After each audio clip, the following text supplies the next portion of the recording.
The alarm on the station cut through my sleep like a blade, and before my eyes were even fully open, I was already moving. Red light pulsed along the walls of the hollow reed. Somewhere above me, boots pounded across metal floors, and voices shouted a single word that made my blood run cold before I even understood why.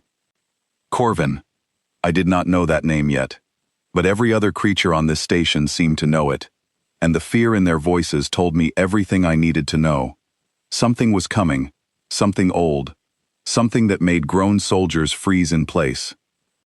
I am Vesa Oren, a communications officer on this listening post at the edge of the Reach. My job was simple: watch the signals, report anything strange. Nothing about my training had prepared me for what happened next. I ran toward the control deck, my claws slipping on the smooth floor, and found half the crew already gathered near the main window, staring down at the docking bay. Nobody was firing a weapon. Nobody was giving orders. They were just standing there, frozen, watching a single figure walk calmly off a small transport ship. He looked nothing like a threat. A man of medium height, dark coat, quiet steps, a bag slung over one shoulder. He moved the way someone moves when they are simply arriving at work, not the way someone moves when they intend to destroy a station full of people. Commander Alira Vance grabbed my arm so hard it hurt. Her voice shook. "That is him," she whispered. "That is Corvin, from the old war records. I never thought I would see his face in person." I looked at her, confused. "Commander," I said, "that is just a man." She did not answer me. Her eyes never left the window. I had heard old stories growing up, the kind grandparents tell children to make them behave, stories about a human soldier who vanished during the last days of the war and reappeared only in nightmares. 3 border stations had gone silent after contact with him. No wreckage was ever found. No survivors ever explained what happened. The name Corvin became something people whispered instead of said, as if saying it too loudly might summon him again. I never believed those stories were real. Until now. The man reached the internal doors, and the automatic scanner let him through without any resistance, because apparently, someone with proper authorization had cleared him days ago. That detail alone sent a fresh wave of panic through the crew. If he was cleared to enter, then someone on this station had invited him here. Commander Vance turned to the security officer beside her, a nervous young man named Callum Reyes, and ordered him to lock down the lower decks. Callum's hands trembled so badly he could barely type the command into his console. I stepped forward, unable to stop myself. Someone needed to speak with him directly, and everyone else seemed too afraid to move. "Vesa, do not," Commander Vance said, but I was already walking toward the corridor where the man had entered. He was standing near the supply room, checking something on a small device, completely unaware of the panic spreading through the station around him. Or perhaps he was aware, and simply did not care. "Excuse me," I said, my voice steadier than I expected. He looked up. His eyes were tired, but not cruel, not cold, just tired, the way someone looks after a very long journey. "Yes," he said. "Can I help you with something?" "Are you Corvin?" I asked. "The Corvin, from the Ashfall records." Something shifted in his expression, not anger. Something closer to sadness. "I was," he said, "a long time ago." The crew went quiet after that, he continued, before I could speak again.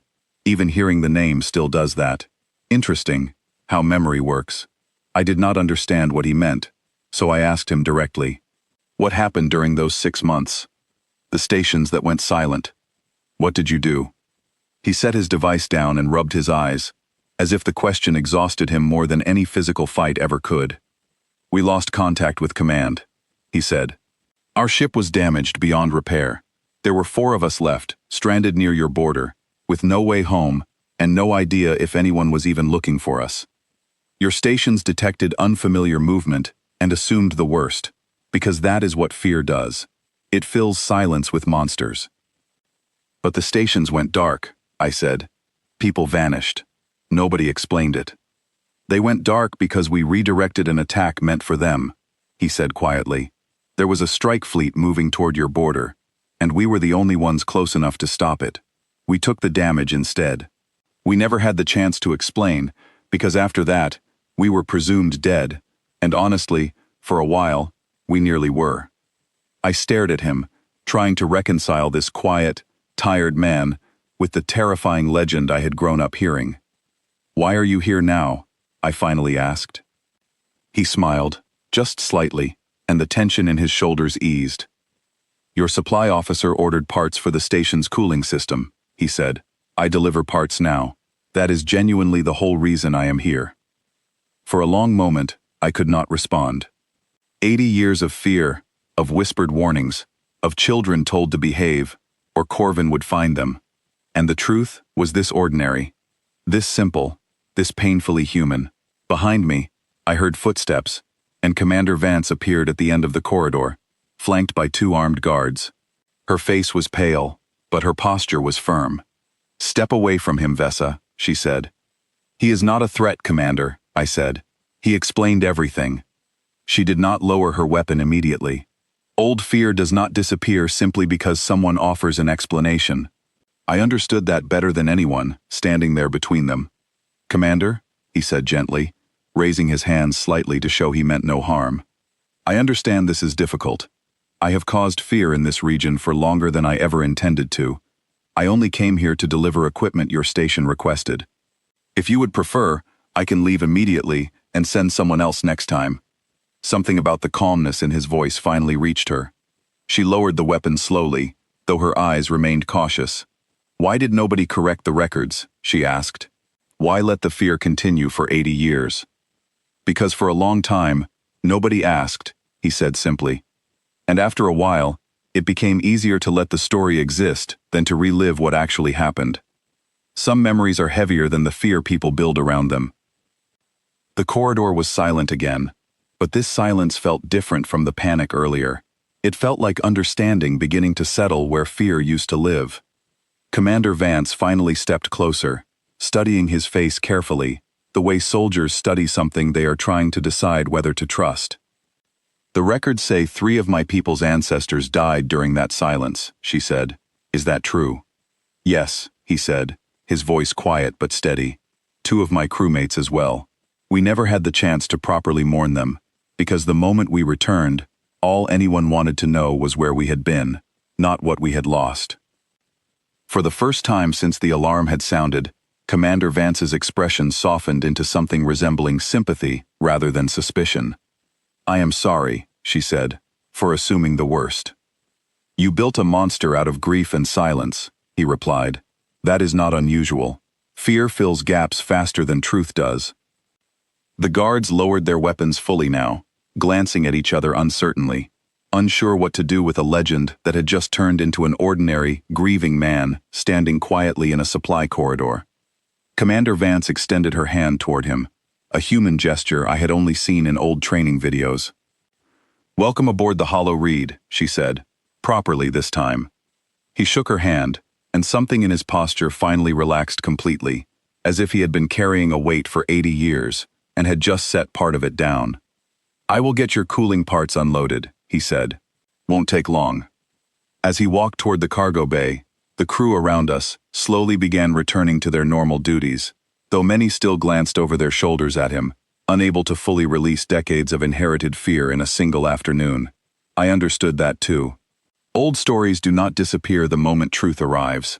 They fade slowly, replaced piece by piece with something more honest. I followed him partway down the corridor, curiosity pulling at me harder than caution. "Does it bother you," I asked, "that we feared you for so long?" He considered the question for a moment before answering. "It used to," he said. "Now I mostly feel sorry for it. Fear is exhausting to carry, for everyone involved. I would rather people know the truth, even if it is smaller and sadder than the legend." We reached the cargo bay, where his small transport ship waited, quiet and unremarkable.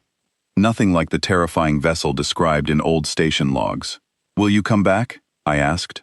"If your station keeps ordering parts," he said, with the faintest hint of humor returning to his tired eyes. "Then yes, probably."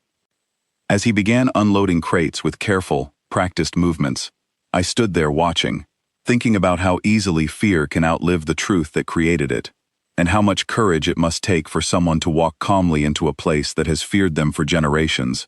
simply to finish an ordinary job. The alarms had gone silent. The corridors had returned to their usual quiet hum, and the man they called Corvin, the legend that had haunted 3 generations of station crews, continued unpacking supply crates, as if nothing extraordinary had happened at all, because to him, perhaps, nothing had.